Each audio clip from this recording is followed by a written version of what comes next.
When he got there, the Prophet ﷺ happened to be doing tahajjud prayer at night. Surah Al-Haqqa had just been revealed, right? Had just been revealed. Now Umar radiallahu anh started listening to the Prophet ﷺ reading without him knowing. And he said, I can't show him I'm listening because he was an enemy, right? He wasn't a Muslim then. So he went and hid behind the cloth of the Kaaba. And the Prophet ﷺ is reading. And as he's reading, Umar radiallahu anh is just getting mesmerized and just beautifying his mind, is just reveling at the beauty of the words, because the Quran, if you know Arabic, is just an amazing language. And finally, after his listen, he says, you know, these Meccan people, they call him a poet, so he must be a poet because nobody else can speak so beautifully.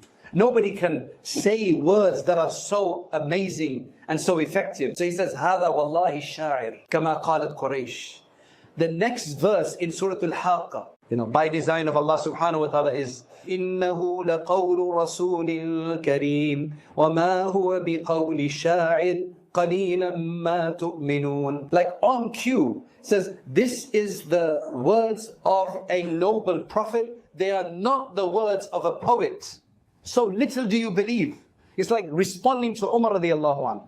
Then Umar radiallahu anhu thinks, if he's not a poet, the only other person that could speak so beautifully, because that's all their point of reference was, then he must be a kahin, a soothsayer, a fortune teller, because who else could speak so wonderfully? And you know what? The next verse is, وَلَا بِقَوْلِ كَاهٍ قَلِيلًا مَا تَذَكَّرُونَ. Nor are these words of a soothsayer. So little do you think. تَنزِيلٌ مِّن رَبِّ الْعَالَمِينَ. Revelation from the Lord of the worlds. That's when the seed of Islam crept into his heart. But it takes a while for it to completely germinate and become a tree.